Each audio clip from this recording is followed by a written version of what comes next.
All right, we're all here. Thank you for having me. I'm not known online by the name Constantine Balkwill, but some of you would have seen me on YouTube and such as Knight Rider of Albion, etc. But by the by, I'm not a total stranger, but I'm not particularly online. But here we are today, an opening of metaphysics. A speech not just on metaphysics, but how to understand it, which I often seem to find is a bit of a hole that everyone brushes up against. Not such an issue for the artists in the room, but I think it's definitely helpful to cover. The metaphysical level is that which is non-material, that which governs the earthly but is not of it. Some skeptical types insist that this part of the discourse is a mere sideshow, or something purely theoretical and unimportant. But to ignore or denigrate this layer of understanding is a terrible blunder. By doing so, we hand the regime an easy victory. To understand metaphysics is to understand the invisible links and sources between many actions, both minute and grand. Oftentimes, such understanding is beyond the comfortable, basic, rational logic of the mundane political world. To struggle against this regime, it can't be won at the ballot box or by simple argument. In all likelihood, it will outlast us. And as such, we have an absolute need for metaphysics. Something total and transcendent which illuminates the complexities of the modern world. If you travel a short distance away to the city of Oxford, gaze up at the spires and archways of those once great colleges of learning and tradition and orthodoxy, it takes a very dull mind indeed to see nothing but bricks and mortar. These monuments, these beautiful works built by one more than function alone, a legacy of an inspired race that wished and so did cement its metaphysics into the most outlasting expressions of man's hand at work, still standing tall nearly 1,000 years on, a timescale above the petty gripes of the living. Such things are built because they, the inspired, wish to encase their inspiration in an everlasting testament that washes back onto us that same inspiration, that we may accept it into ourselves and perpetuate their mission. It is metaphysics that makes this function work. Those instinctive feelings from regarding such things that might wet a man's eyes is the metaphysics at work. And this is what the regime will steal from us. The ability to exist past mortal span. So they can do it unopposed. But even more than that, and worse yet, is their will to neuter our creative skills and rid beauty from the world. Is true beauty not a path to the divine? To kill our faculties to see such beauty and invert our eyes to horrors will distance us from God. To prevent us from creating and thus making manifest true beauty here on earth, they will seek to halt the divine mechanisms that renew the world, that would threaten the perpetuity of their project. They need to do this because they act against the natural order, the order governed unto us from the metaphysical channels. The same order that always returns to us after a wave of destruction through the mechanism of perennialism applied by creativity. What I will tell you today falls into this vein. This is an existential necessity without which I don't think it is possible to understand and therefore defeat the regime. To understand metaphysics is to understand the regime. To go on as we have been with civil discourse, or the libertarians' favourite, marketplace of ideas, even the logos and praxis of last year, as productive as these have been, to go on as such is to bring mere knives to a gunfight.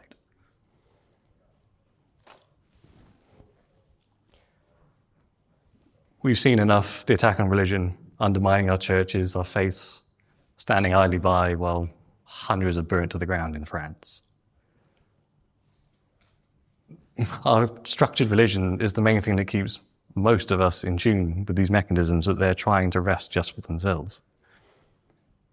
And like I said, if they're fighting on this level, then just doing mundane stuff has no effect. They're just on some whole other plane that mundane things are always secondary to.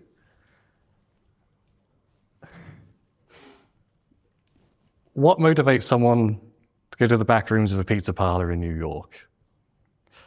Some men we know are Machiavellian, have a great desire for power in itself, but materially speaking, they would sit upon a mountain of trinkets and nothing else. What motivates us to build cathedrals? They're a drive from somewhere that makes us do things well beyond the reasons attributable to mortal trappings. We gain spiritual nourishment from listening to a choir, for example. What is it the hateful would do to gain their spiritual nourishment? Many of us now will have gained suspicions of and encounters with a nerving phenomenon that is too strange and disturbing for psychology to explain. Even if you might cope yourself into thinking otherwise, there's always that indelible edge scratching at your seemingly safe, rational boundaries. The very essence of the other world is baked into all of us. Born as we are from the clay of the earth, wetted by the waters of that strange place and fired by the Holy Spirit. This whole other layer is undeniable, and it knows us. But in turn, that allows us to know it, to gaze past the veil into the magical place that rains its invigorating essence upon us. This place is the backstage to reality. Us here are actors, performing according to the diktat of those in the unseen. There are some who have the will to ad-lib, to shape their own script, like Junger's Anarch. But in the main, we must act according to the whims imparted to us by the greater forces beyond. Even the strongest ship is still swayed by the wind and waves. There's a discomforting fact that of all the forces on the metaphysical plane, the grace of God isn't the only one. We're told this aplenty, to be aware of the guile of the devil, or to spare ourselves the fall into oblivion. These are far from mere abstracts and metaphors for reality, but very affirmed active currents in the waters. Why else should so many disparate faiths, cultures, even tribal shamans reach the same conclusions? Salvation, conjunction, possession, just to name a few. We too should be well aware of the forces that position themselves in spite of God. Their followers are agents of the countercurrents, willingly laying themselves beholden to those fickle things that are not God. For those of us here that very actively see and feel his light, we know the actual power and nourishment it can still within everything. And in much the same vein, those other agents draw from different lights. The worst, the black light from the chthonic depths that pits itself, rather than not God, but as anti-God. This is something worse than the fight between good and evil, of God and the devil, or Hira Mazda against Anglo-Maindian and Zoroastrianism. This is the antipole of raw, pure entropy against creation, anti-cosmic, against the cycle of destruction and rebirth. And it most clearly came to us in a structured system written in the late 13th century as the clip off the medieval Kabbalah. But we'll return to this later. The reason I'm telling you of these things is so that those that go through these doors will have an idea of what to expect on the other side and what to go and seek out. For everyone else here, it's an idea of the style of phenomenon that manifests here on this plane from those acting accordingly from the channels of the metaphysical. But it is also to make imperative the fact that there is an occult war going on, that the malice we see comes from a terrible place that we absolutely must react against in order to maintain the balance of this reality. Yeah, there's incompetence en masse, but you still have some pretty evil puppeteers behind all of that, controlling them. This is a necessary subject. This is an existentially necessary subject. As will become more apparent, the more you appreciate the subject, the more you'll see the layers upon layers of deception and barriers that the regime sets up to block our way to God, or to steer the most inquisitive to the clutches of other things. This is summarized by a concept called the counter-initiation. So that's the thing that catches anyone that knows there's something else, but for whatever reason strays outside the bounds of the structured church. I mean, sure, we can be disillusioned with the Anglicans or whatever, but ultimately by using that as an excuse to go even more overcompensating and just find something else out in the wilds, it would be caught by this and sent somewhere pretty horrific. As I said, this is an opening of metaphysics, so in order to help you understand the subject, I will be addressing some techniques to do so later on. But first, there is some more important stuff to lay out. Here's two excerpts from Sir Woodroffe's translation of the Kulanava Tantra, Hindu text. The fool does not know that truth is in the self, but is obsessed with scriptures. Darkness is not pierced by merely saying lightning. An obsession with knowledge and knowledge alone, rather than applying it, all logos and no praxis, doesn't get you anywhere. That does not connect with the metaphysical. That is just a load of material information in your heads.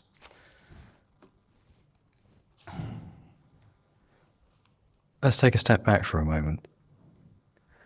There's been enough of us the past few years, as I said, saying the need to appreciate this subject. So what I'm here to do is instead open the way. There are some terms we're going to have to clarify that I will be using throughout and have already dropped in. To put into words this subject is to play a precision game where every sentence is three at once. Some of you may have brushed up against occluding language such as the Ars Regia already, but to maximize delivery, I'll keep the technical side in check. But the precision is necessary because the path is a precipice, and it's ever narrowing the further you go, with the yapping maws of inverted principles braying at the sides. The waters is a substance in the metaphysical plane that can be drunk by us. It's an energy that is also a medium for notions on the plane, and this includes notions from God. The plane itself may also be known as the Sea of Mercury or the Ether, if you're familiar with those two. Crystallization is the leftover relics of a metaphysical action once completed, once the waters have evaporated. Like crystals such as salt, these relics encase a potential for later use that related to the waters they came from. And your anima, your own personal waters, generated by the self as a result of emotional fulfillment. The self, with a capital S, comes from the Italian word of io. If you've read Ride the Tiger, you'll have seen this term often. It's actually a translation difficulty, so spare not you conflate it with the plain term of self as relates to inwardness and narcissism. It's not that. Io is like a positive alternative to ego that relates to one's ability to swim through the waters without drowning. A potency of affirmation of your being as an entity in your own right. That if you were to re-immerse in the ether that we came from before manifesting, you wouldn't dissolve back into the primordial condition before the you formed. Whilst the ego creates a hard case that shields you from this potential corrosion, Io gives you the condition to immerse and thus make contact with, rather than be separate from the waters.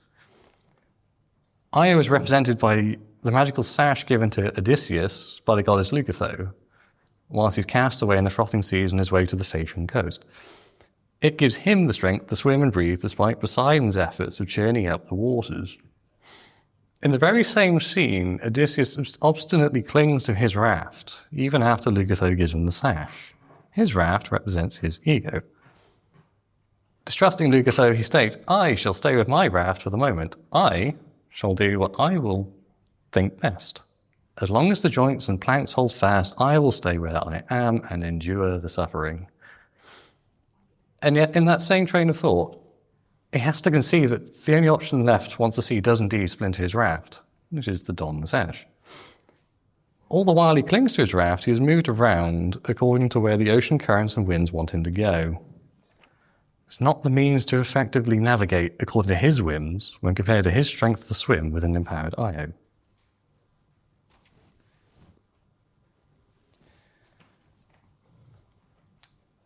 There's a condition of being required to understand this subject. There's at odds to our usual rational intellectual methods. Passive receptive state as opposed to the active analytical state. Information is passed on this way in an instantaneous, many-layered fashion. It happens far quicker than our conscience can process and feeds into us levels that our rational minds can't directly process. Think of how memories are formed. How every snapshot contains something from the five senses. With metaphysical inload, there's yet more to it, sixth sense. Emotional and timeless charge that can belay an entire series of fluid intents that came before and after that moment in question. On fully realizing these, you can find the most bizarre sensation of having already known these things ahead of time. And what could cause that sensation? In fact, it's not a sensation at all, but acknowledgement of internalization. Becoming aware that you already knew these experiences before they explicitly happened speaks of an attachment to the intent directed towards you the moment the current was set in motion.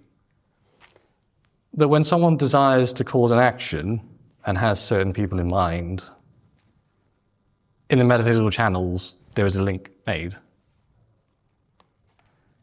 And as I said, that can happen well before anything physically manifests.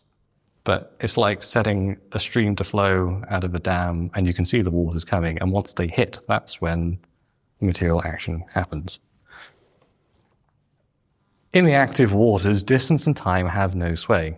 They are relics of physical space, crystallized things, but once the intent is cast out into the required actors, it flows through a series of events in reality that does have to conform to distance and time. This means we have windows to interject, to hold the flow of that fluid intent, or even to tap in and propagate it elsewhere. Instead of fighting fires, we can take on the arsonist before it even has a chance. There's two splits to this, that of greater Titanic effects, and the other of personal navigation. To address the former, we find the answers, perennialism and egregors. Now, perennialism is a philosophy that hopefully a lot of you would have already come up against, especially during periods of Evola study.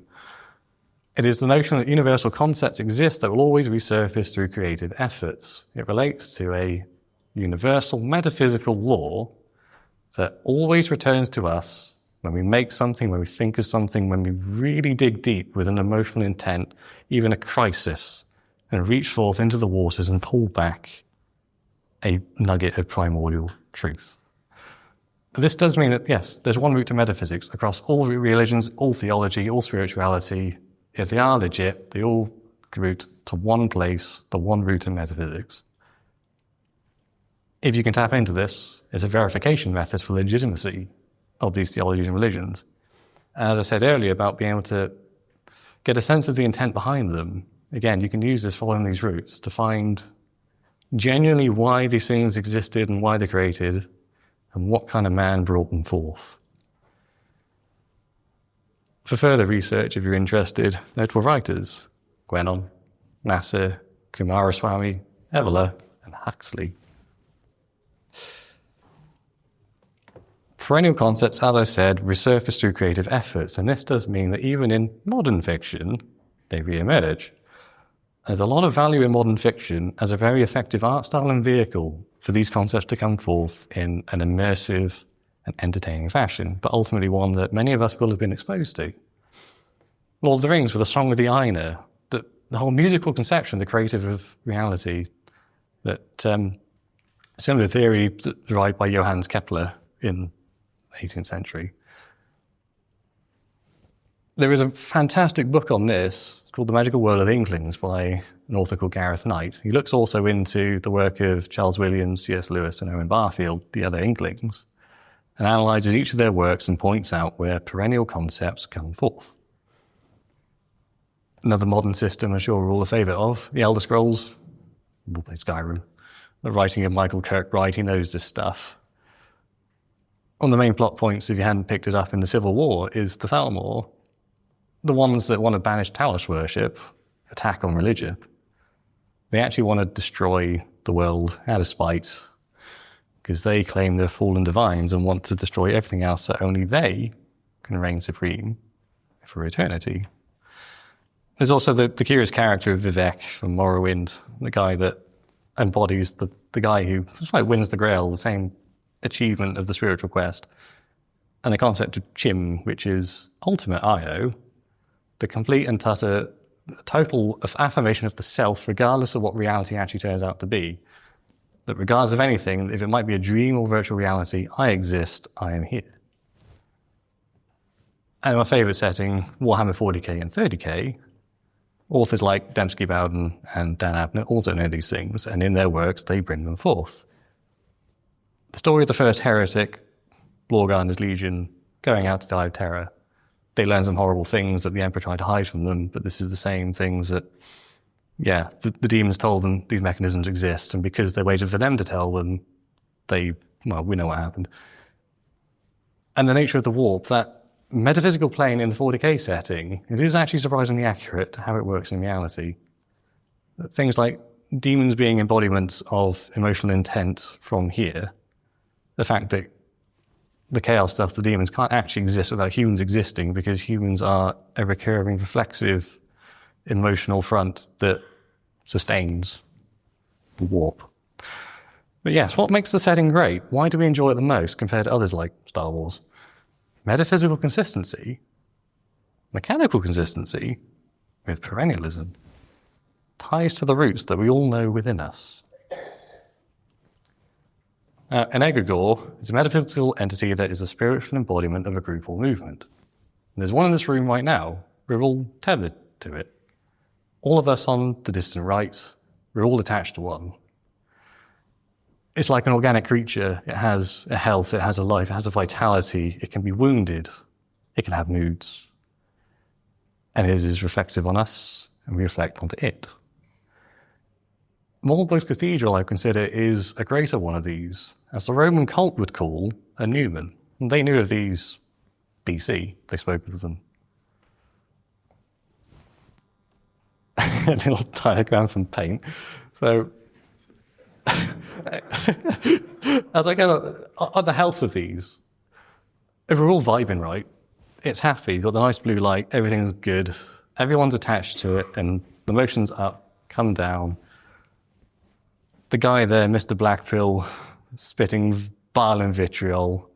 It's not just him and interpretations of his body language. His emotional intent is driving up into the egregor and hurting it and wounding it, corrupting it and poisoning it, and that same poison spills back down onto everyone else attached to it.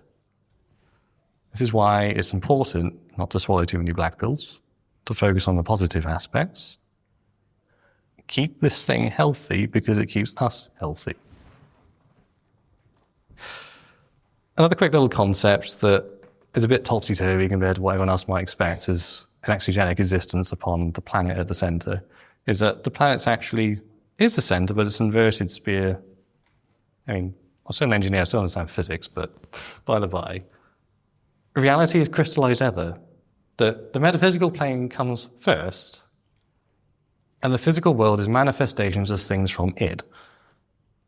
Again, this speaks of the intrinsic tie to it, but every formation here is an expression of a song of the Aina, as Tolkien explained, all from the metaphysical plane. The fish and things represent demons, they represent notions embodied.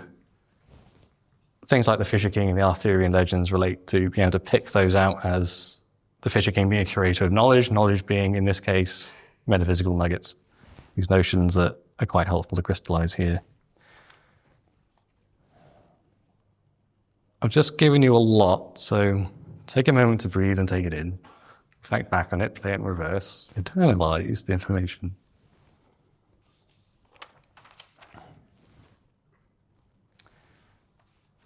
There is an aspect of the self that has to be overcome in order to dislodge an earthly barrier to one's conception of metaphysics. It is your own personal bull to be slain in Mithraic terms, or even likenable to knights taming a legendary horse in fairy tales. It is to overcome the animal condition that asserts its will onto us to conform to a mundane, natural ordering.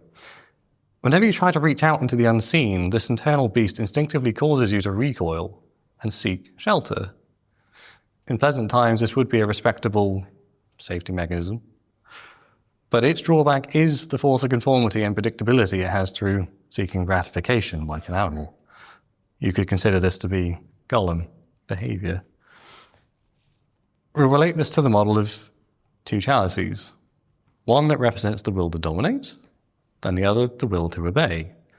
The former holds your anima, and the later the waters. These must be filled with something, not strictly in equal measure, but the ratio governs a certain way of being.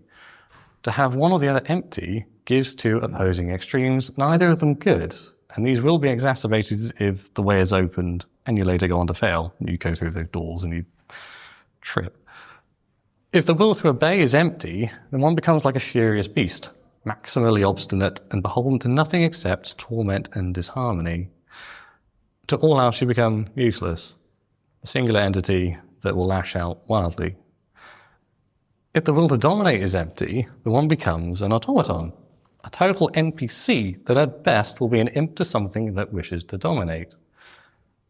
For effectively everyone, this challenge for obedience starts with a creature killed up inside of it, so naught else can get in except by proxy of the beast drinking it.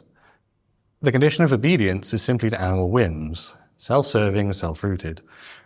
If you find yourself attending church from the reason and premise that it's a good thing to do, or whatever else, but in a way that takes an expense of your anima to force yourself to do it, then all you're doing is pouring the chalice for dominance over the creature, cajoling it to act according to the morality imposed and fuzzy feelings of beneficiary socializing. For those must bestial, this creature is large, enough that it fills the chalice, and any wellspring that chalice is held under spills past and wasted. For many others, the creature is smaller, so some space is left for the waters. These waters, as I said earlier, have an energy of their own that means that you needn't spend your own anima acting from them. But if you do use them, your actions are according to their nature rather than your own. This is where the truly religious get their motivation to attend church, and they gain incredible nourishment from doing so. The waters of God and beauty pour into them. Return to the point about the capacitive condition achieved by suppressing or reducing this creature. So space can be made for the waters of God, and true obedience to Him can be made on a whim. Remember that your own anima can be used to tap or untap this capacity to obey by relinquishing control or asserting a barrier. Be warned, though, that if it's not God getting in, something else will. The innocent flow with fey whimsy, but the sinful, not good. Another model in support of this model, and harking back to fiction, is one that I found very useful many years ago. It kind of relates to the greater jihad in Islam as well, but this is the Titan war machines of Warhammer 40k. Their function is excellently described by Dan Abnett in the book Titanicus. As I said, an author that is well versed in esoteric stuff and embeds it in all his writings. As laid out in the setting, these Titans are commanded by a princeps, staffed by moderati, and affected by the machine's own spirit. One of the major plot arcs in Titanicus following Princess Maximus Peter Gearhart and his fight against insanity, succumbing to the potent machine spirit of his own Titan, Invictus Antagonists, to name foreshadowing the conflicts he has with his own legion. Taking it that the princeps presents the higher self or true self of the soul, the nature of it, and the moderati of the different mental faculties of the body, the mundane aspects, the material aspects. The machine spirit of the Titan is this animal condition. We have here a commentary on the potency, but also the danger of extreme push-pull control of the corpus from the opposed aspects. On a precipice that gets ever narrower the more the violent war becomes. The benefit to having the machine spirit in ascendance is a hyper-reactive, rapid combat actions from instinctive impulse, but always at the expense of the beast getting stronger, harder to dominate. In these intense moments where antagonist takes over, Gearhart phases out into hallucinations of the ghosts of past crew members. His conscience disconnects itself from his mind in a moment of crisis. The trial of torment with these ghosts is the experience of a man who is incredibly potent, but is missing a fundamental, unrealized principle relating to his own animus. It is one that is a slippery slope towards an untimely and unresolved death of the self. There's a parallel character to Gearhart in the form of Guido Prinzhorn, a princeps who struggles with conjoining with his Titan. Do note the flip of the first letters in their names, opposite predicaments of the same process. Prinzhorn's approach is an excess of domineering over the Titan. It's inharmonious. The princeps with an ego about his prestigious education that's trying to operate by forcibly rationalizing actions. As I mentioned earlier with Odysseus, the ego forms a barrier between the personal and external factors, which is a hindrance when the optimum condition is bringing together these concerning factors. Prinzhorn has an excess of ego, whereas Gerhardt has a lack of Io. As regards to overcoming bestial conditions, think now on the idol of the Satanists with its goat head. The beast is at the top of the figure dominating it. The irony of the supposed champion of free will leading to the worst degree of slavery. Lower your inhibitions, it says. Succumb to your desires, lessening yourself downwards to the animal state. Forfeit your anima so you can only obey, or forfeit your obedience to become the egotistical unitary. Whilst this is on our minds, it's ideal now to bring up the premise of inverted principles.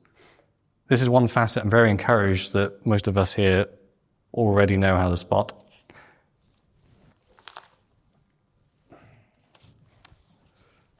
The idol that I refuse to name is an inversion of the Hermetic principle of the holy rebus, the perfect hermaphrodite, or rather, conjunction of the masculine and feminine principles that is both symbolized by marriage and in some interpretation the Christian cross, or a perfect plus. It's a representation of unified but balanced polarities. This figure of man and woman joined together is an avatar of the holy natural order. So curious is it not, the tranny, and their abominable flesh-crafted mimicry of this conjunction. Think of the cross as well-defined man and well-defined woman, and that the cross goes larger the stronger both aspects are, but all the whilst the ratio between both is maintained. Now think of the tranny as a shrinking and sullen blend into a tiny dot, as both polarities are compromised between each other. They can become confused and blended, so that neither are distinct and thus the cross cannot be formed. The man that mutilates himself into a woman can incubate no child but those hellspawn of demons, and a fertile vessel they are too for it, riven by strife and spite and all things nasty, lamentations over their own condition. Another inversion we often see is with body positivity. Gone from heroic statues and our civic boulevards inspiring the Olympian physique at the height of our forms to now, instead, a disdain towards that as too difficult. Unrealistic because the weak among us turn into malformed and grossly fat examples that are the worst of our forms. To think that is venerable is gross and affront, but that is precisely the point. Spicy bit now. Right. As I said in the intro, there is a structured magical system to this that the regime is using to screw us over. Came from the late 13th century in a strange period that also has things like the troubadours, the Cathars, the hunting down of the Knights Templar, the conflict of the Guelphs and Ghibellines in Italy that determined the fate of the Catholic Church, arguably the most important religious institution in the Western world. Something very strange and spooky was going on down there that caused a group to have enough fierce spite and hatred to pull this out that, compared to most other perennial concepts that take about 200 years to keep reappearing, this took about 2,000 years to come back, as relates to the Babylonian Talmud. And also contained within this is a thing called the Noahide laws, supposed to be the laws that God gave to Noah. Those that follow the Jewish mystical Kabbalah state that once the whole world conforms to the Noahide laws, then their Messiah comes back. It's them wanting to assert an order different from God's order. So their Messiah is not going to be anything good. Clip-off itself, it translates as shells and husks. They think this is good, they encase the holy, they protect it from us. They, as their role, so they say, of keepers of secrets, this helps them complete their job, but what it also does, as I said, separates us from God. The more they can enforce these husks, the harder it is to commune with God. I'm going to have to list all of them here. I was only going to list 4 of the major ones, but they all need to be pointed out because you'll see that these do appear in a lot of horrible things we encounter in modernity. There are 11 of them. For fear of invoking names, I'll only name 4 of them. The rest I'll just state their English translations of. Hindrance, the influx of the divine motion. The quelling of the creative spirit. Concealment, the death of creative energy. Perpetual lifelessness, nothing changes, so it stays existing. Exhaustion, love spreads so far and thin it breaks and suffocates. The love of everyone regardless of borders. Everyone has a place. I will yield my compassion to even sub-Saharan Africans rather than my own, because everyone gets a little share. Spiteful wrath, the willingness to extinguish all to maintain a structure. This is not quite the same as like fierce willingness to defend your own property. This is a subtle difference, but this is also a very aggressive one. That, sure, we want to maintain our structures once we've imposed them, but we do it from a good intent, one of stability in regards to God's natural order, but for their case it's maintaining their order, their structure, and they will hatefully act out against other things that oppose it. Contention, all is divided by the opposition of polarities. Things can't conjoin together and work in harmony because, for whatever reason, apparently they hate each other. Men hate women. The feminism stuff. It's all about causing contention rather than, the opposite of marriage. Opposite of the perfect conjunction between the masculine and the feminine.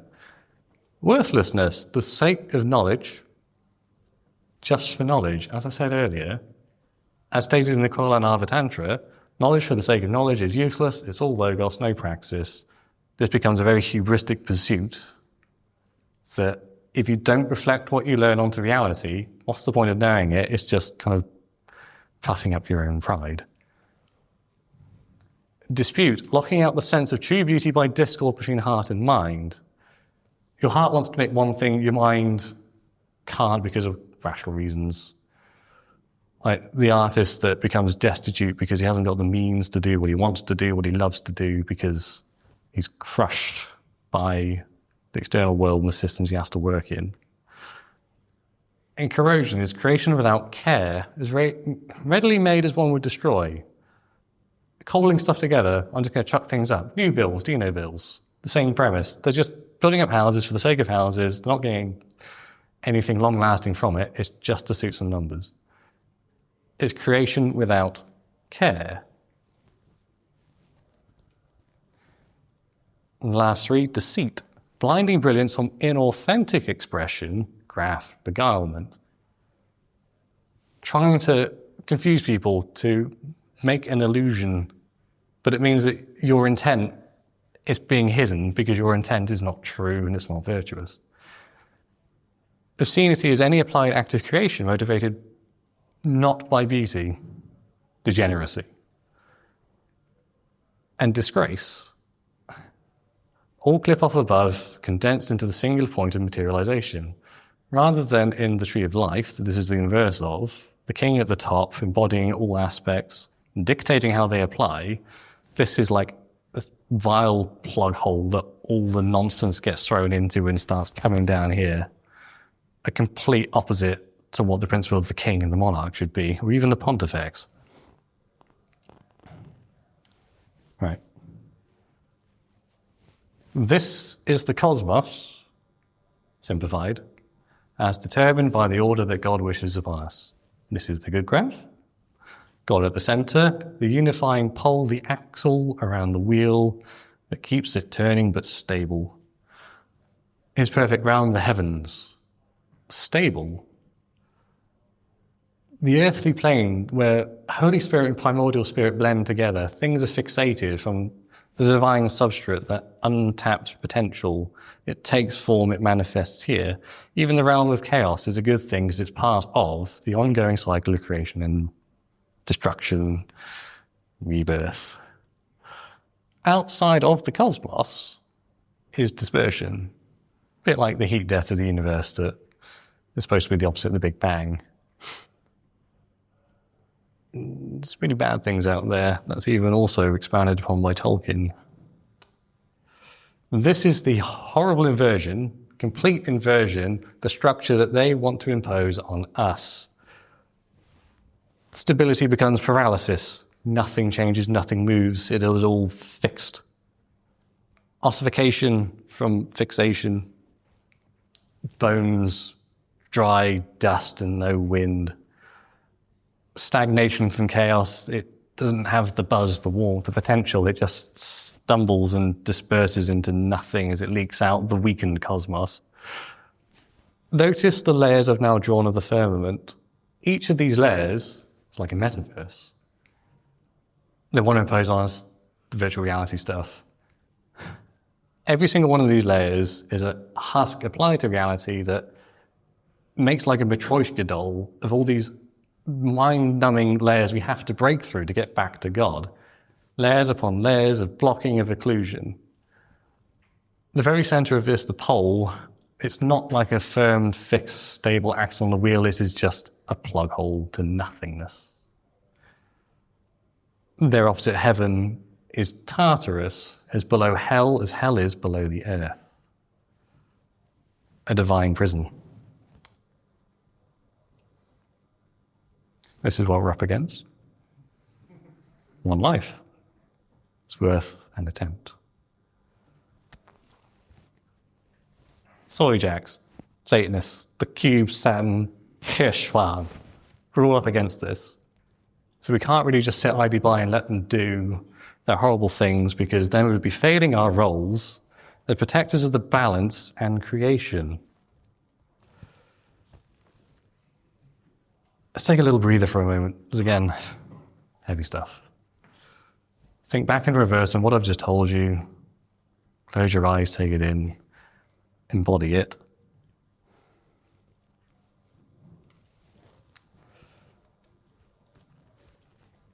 Sea anemones.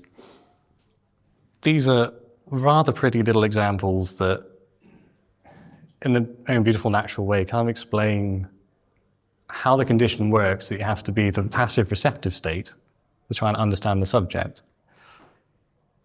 And you relax and you want to put your fronds out into the sea of mercury to taste the waters, to gain from it nourishment to pull into your body. It is like the anemone that lets loose its fronds to catch the fish, the nematodes, the whatever swims by. As I said earlier, fish representing nuggets of knowledge that are quite useful to apply down here.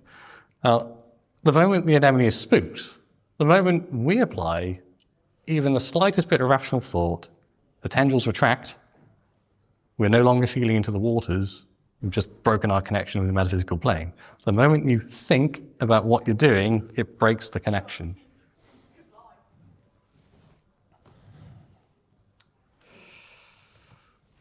Unironically, bit of mindfulness, vibe a little here. David in the intro earlier stated, see your emotions coming towards you like fish swimming towards you the anemone wants to catch. Modern mindfulness says dispel these, cast them away, do away with them so that you can keep behaving as the perfect drone in your little corporate cell. What you should be doing instead is catching these fish, but holding on to them till the right moment to apply them. Each one of these fish represent a nourishment. Every emotion can be used to fuel an action. It regenerates your anima. Don't just dispel them. They are useful.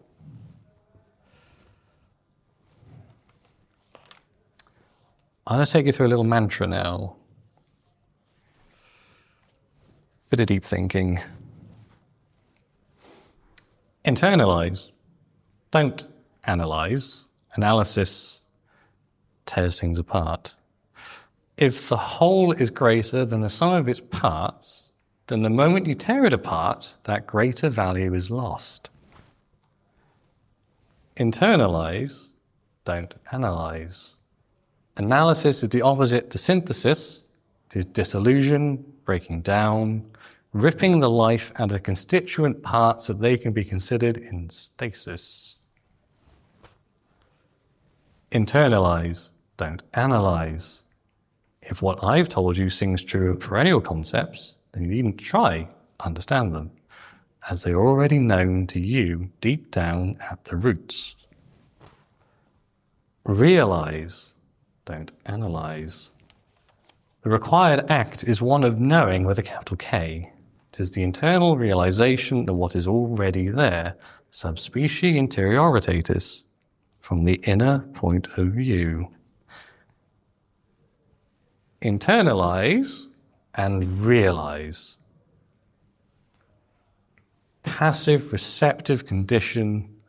You leach out, you acknowledge what's there, you dig deep and plunge into the waters and find the stimuli and at best the notions from God that drive us to do creative acts.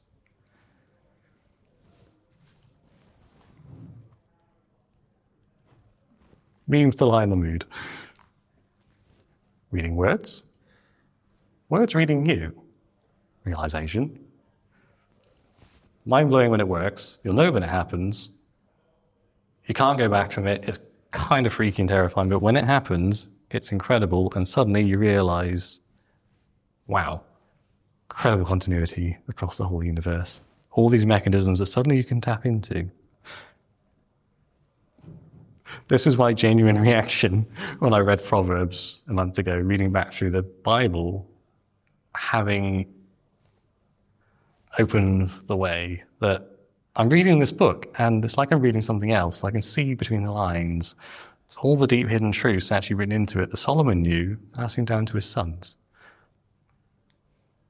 Slightly a scary sensation, but also comforting too, that to know that the Bible gives us what we need to know to understand metaphysics, to understand the regime, but to also understand and directly commune with God. We don't have to stray from the way outside the churches into the weird stuff, the occult stuff, the dodgy books, the Satanists. Don't need any of that because the Bible's got it all. Jesus tells us what we need to know. Thank you, Cam. Is this real? Yeah, sure. Yeah. Not necessarily like flapping angels and wings appearing, but there's definitely something else out there. It's why things like the muse works, why artists really passionate about what they do indeed bring forth something special, something magical that we can all tap into and feel. Yes, this is real. I'll relax a little bit now and point us towards something positive. Something to think about that, as I said, as relates to the health of our egregor, keeping positive things in mind helps us to re-nourish our egregor, to invigorate it. And what better example of invigoration than the forest in summer, basking in the glorious light of the sun like God's rays, bringing forth new light after the cycle of destruction, the seeds of rebirth and new potential realized. Let us be like the summer forest, happy and verdant, full of wonderful bees and trees and birds and flowers, even mushrooms too. Every one of us can relate to something in the forest. It's all an ecosystem, our own living, distant right, our own movement. Every one of us has a part to play in the order dictated by God, our role in ensuring the continuity of creation, even the cycle of both rebirth and destruction, as long as it's not anti-cosmic, as long as we help affirm his divine order. And I'll leave you on that. Time for some questions if you have any.